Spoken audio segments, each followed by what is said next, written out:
PS आहे नाव तुमचं नाव लिहून घेतलं तुम्ही कोणी करून आहे प्लीज तुम्ही बाहेर जा सर तुम्ही बाहेर जा I don't want you inside my house 4 book शिकून आलेला आहे बाहेरून अर्ध्या हळकुंडाने कुळा झालेला माणूस आहे त्याला या महाराष्ट्रामध्ये पोलीस बॉईज असोसिएशन फिरू देणार नाही आणि त्याच्या तोंडाला काळं पासल्याशिवाय शांत बसणार नाही तुम्ही बाहेर जा सर तुम्ही बाहेर जा I don't want you inside my house दिपकेंचे हातपाय राहणार नाहीत पोलिसांच्या पोरांची गुंडगिरी कायदा फक्त सर्वसामान्यांना पोलीस कायद्यापेक्षा मोठे झालेत का हा सवाल विचारण्यामागचं कारण हे आहे की पोलीस बॉईज नावाची संघटना अभिजित दिपकेंचे हातपाय सलामत राहणार नाही अशी थेट ऑन कॅमेरा धमकी देत आहेत आणि त्यांच्यावर काहीच कायदेशीर कारवाई होत नाही मग पोलिसांनी गुंडगिरी केलेली चालतीये का असा थेट सवाल लोक आता विचारू लागलेत हा सगळा वाद काय आणि हा वाद नेमका दिपकेंच्या हातापायापर्यंत कसा पोहोचला पाहूयात या व्हिडिओतून नमस्कार मी स्नेहल चौधरी आपण पाहत आहात LS मराठी कॉक्रोच जनता पार्टीचे संस्थापक अभिजित दिपके आणि छत्रपती संभाजीनगर मधील पोलीस यांच्यात झालेल्या वादामुळे राज्यातील राजकीय वातावरण कमालीचं तापलंय छत्रपती संभाजीनगर मधील बजाजनगर येथील दिपके यांच्या निवासस्थानी ड्युटीवर असलेला MIDC वाळुंज पोलीस ठाण्याच्या पोलीस उपनिरीक्षकासोबत त्यांचा एक तीव्र शाब्दिक वाद झाला ज्याचा व्हिडिओ सोशल मीडियावर वाऱ्यासारखा व्हायरल झाला पीएस आहे नाव तुमचं नाव लिहून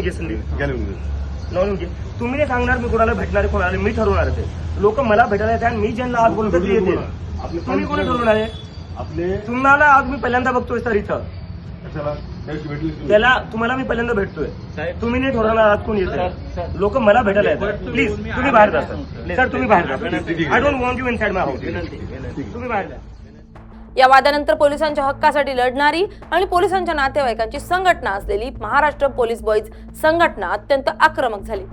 संघटनेचे संस्थापक अध्यक्ष राहुल दुबाले यांच्या नेतृत्वाखाली दिपके यांच्या विरोधात राज्यव्यापी आंदोलनाचा इशारा देण्यात आला असून त्यांचे पोलीस संरक्षण तात्काळ काढून घेण्याची मागणी जिल्हाधिकाऱ्यांकडे करण्यात आली आहे या वादाला आता राजकीय स्वरूप प्राप्त झालं असून एका बाजूला पोलीस बॉईज संघटना आणि दुसऱ्या बाजूला दिपके यांच्या समर्थनार्थ उभी राहिलेली रिपब्लिकन सेना आमने सामने आल्यानं छत्रपती संभाजीनगरसह संपूर्ण महाराष्ट्रात हा चर्चेचा मुख्य विषय बनलाय पोलीस बॉईज असोसिएशनच्या तर्फे आम्ही जाहीर निषेध करतो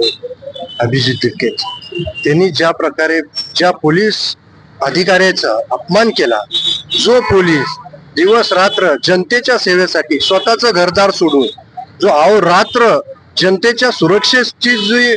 त्या माणसाला जाण नसेल अशा माणसाचा आम्ही निषेध करतो 4 बुक शिकून आलेला आहे बाहेरून पण त्याला कोणाशी कसं बोलावं हे नाही त्याला ना तो अर्ध्या हळकुंडाने कुळा झालेला माणूस आहे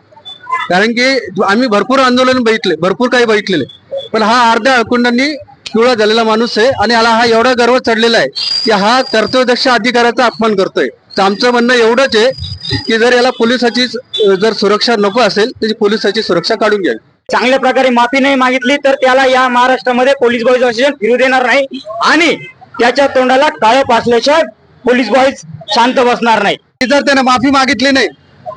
किंवा त्याचं पोलीस प्रोटेक्शन काढून घेण्यात आलं नाही तर आम्ही लवकरात लवकर जोरदार पद्धतीने त्याच्या घरासमोर निदर्शने करणार आहोत या संपूर्ण प्रकरणाची पार्श्वभूमी समजून घेणं अत्यंत आवश्यक आहे CJPचे प्रमुख अभिजित दिपके हे गेल्या काही काळापासून विविध सामाजिक आणि विद्यार्थ्यांच्या मुद्द्यांवरून प्रशासनाविरोधात सातत्यानं आवाज उठवत आहेत 2 दिवसांपूर्वी त्यांच्या बजाजनगर येथील निवासस्थानी मोजक्याच प्रमुख पदाधिकाऱ्यांची एक महत्त्वाची बैठक आयोजित करण्यात आली होती मात्र या बैठकीला गुजरात आणि इतर राज्यातील काही सदस्यांना बोलवण्यात आलं नव्हतं ज्यामुळे नाराज झालेल्या 2 सदस्यांनी थेट दिपके यांच्या घराबाहेर येऊन घोषणाबाजी करत छोटेखानी आंदोलन केलं या अंतर्गत वादामुळे आणि कायदा सुव्यवस्थेचा प्रश्न निर्माण होऊ नये म्हणून स्थानिक प्रशासनानं तातडीनं पावलं उचलत अभिजित दिपके यांच्या घराबाहेर पोलिसांचा मोठा बंदोबस्त तैनात केला होता यामध्ये MIDC वाळुंज पोलीस स्टेशनचे अधिकारी आणि कर्मचारी सुरक्षेची जबाबदारी सांभाळत होते वाद नेमका कसा सुरू झाला तर याबद्दल 2 अत्यंत भिन्न प्रवाह पाहायला मिळतात व्हायरल झालेल्या व्हिडिओनुसार दिपके यांना भेटण्यासाठी त्यांचे अनेक कार्यकर्ते आणि स्थानिक नागरिक घराबाहेर जमा झाले होते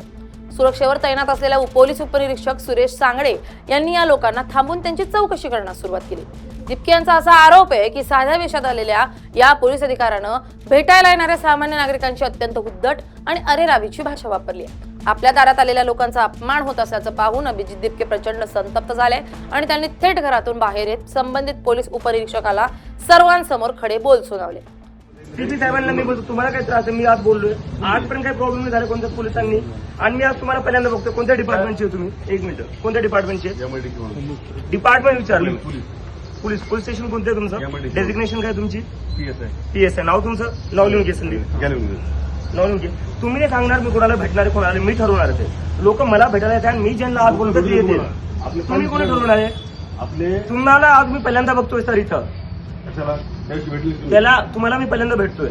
तुम्ही नाही ठरवणार आज कोण येते. लोक मला भेटायला येतात, प्लीज तुम्ही बाहेर जा सर, तुम्ही बाहेर जा. I don't want you inside my house, तुम्ही बाहेर जा.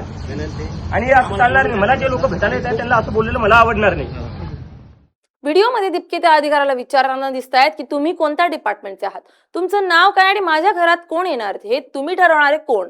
या संतापजनक संवादानंतर दिपके यांनी गेट आउट, मला तुम्ही माझ्या घरात नको आहात, बाहेर जा असं म्हणत त्या अधिकाऱ्याला घराबाहेर जाण्यास सांगितलं.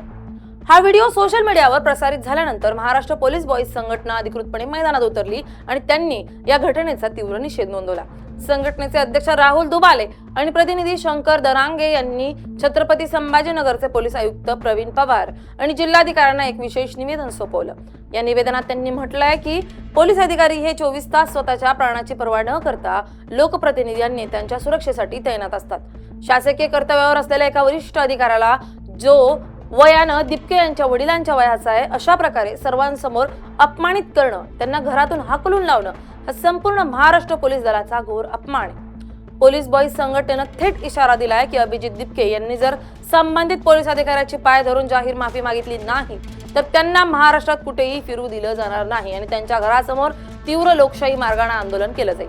हा वाद केवळ शाब्दिक राहिला नसून आता थेट हातपाय राहतील की नाही अशा गंभीर धमक्यांपर्यंत पोहोचलाय. पोलीस बॉईज संघटनेच्या आक्रमक भूमिकेनंतर रिपब्लिकन सेनेनं अभिजित दिपके यांच्या बाजूनं खंबीर उडी घेतली आहे. रिपब्लिकन सेनेच्या नेत्यांनी पोलीस बॉईज संघटनेला प्रति आव्हान देताना म्हटलंय की जर लोकशाही मार्गाने काम करणाऱ्या नेत्यांना आणि नागरिकांना धमकावण्याचा प्रयत्न केला तर ते सहन केलं जाणार नाही. जे लोक हात उपसण्याची किंवा फिरू न देण्याची भाषा करतायत त्यांनी लक्षात ठेवावं की त्यांचे पायही जागेवर राहणार नाही अशी थेट चेतावणी रिपब्लिकन सेनेनं दिल्यानं या दोन संघटनांमधील वाद अत्यंत टोकाला गेलाय. त्यामुळे छत्रपती संभाजीनगरमधील कायदा व सुव्यवस्थेवर मोठा ताण निर्माण झाला असून राजकीय वर्तुळातूनही यावर उलटसुलट प्रतिक्रिया उमटू लागल्यात. या संपूर्ण प्रकरणानं समाजात दोन अत्यंत महत्त्वाचे आणि तितकेच संवेदनशील प्रश्न उपस्थित केले ज्यावर सध्या सोशल मीडिया आणि कायदे तज्ज्ञांमध्ये मोठी चर्चा सुरू आहे. पहिला प्रश्न म्हणजे पोलिसांचे नातेवाईक किंवा पोलीस संघटना म्हणून कायद्याच्या चौकटी बाहेर जाऊन गुंडगिरी करण्याचा अधिकार कोणाला आहे का. आणि दुसरा प्रश्न, पोलीस यंत्रणा किंवा त्यांचे पाठीराखे स्वतःला कायद्यापेक्षा मोठे समजू लागलेत का. सर्वसामान्य जनतेमधून अशी प्रतिक्रिया येते की पोलीस हे जनतेचे रक्षक आहेत, भक्षक किंवा हुकुमशहा नाहीत.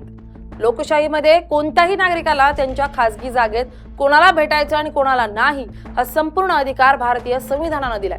पोलिसांचं काम सुरक्षा देणे, खासगी आयुष्यात किंवा राजकीय भेटीगाठींमध्ये हस्तक्षेप करून व्यक्ती स्वातंत्र्याची गळचेपी करणं नाही असा सूर दिपके यांच्या समर्थकांनी लावलाय. दुसऱ्या बाजूला पोलिसांच्या बाजूने उभे राहिलेले नागरिकांचे आणि संघटनेचे म्हणणं आहे की जर शासनाने एखाद्या व्यक्तीला अधिकृत सुरक्षा दिली असेल तर त्या सुरक्षेचे काही नियम असतात. सुरक्षेसाठी तैनात असलेल्या पोलिसाला संशयित व्यक्तींची चौकशी करण्याचा, त्यांची नावं नोंदवण्याचा पूर्ण कायदेशीर अधिकार आहे. कारण उद्या जर दिपके यांच्या सुरक्षेला काही धोका निर्माण झाला तर सर्वात आधी पोलिसांना जबाबदार धरलं जाईल. अशा परिस्थितीत ऑन ड्युटी अधिकाऱ्याला अपमानास्पद शब्द वापरून घरातून हाकलणे हे शासकीय कामात अडथळा आणण्यासारखं आहे. यामुळे पोलिसांचे नैतिक मनोधैर्य खचू शकते. म्हणूनच पोलीस बॉईज संघटनेनं दिपके यांचे पोलीस संरक्षण तात्काळ काढून घेण्याची मागणी लावून धरली आहे आणि कारवाई न झाल्यास राज्यभरात चक्का जाम आंदोलन करण्याचा इशारा दिलाय.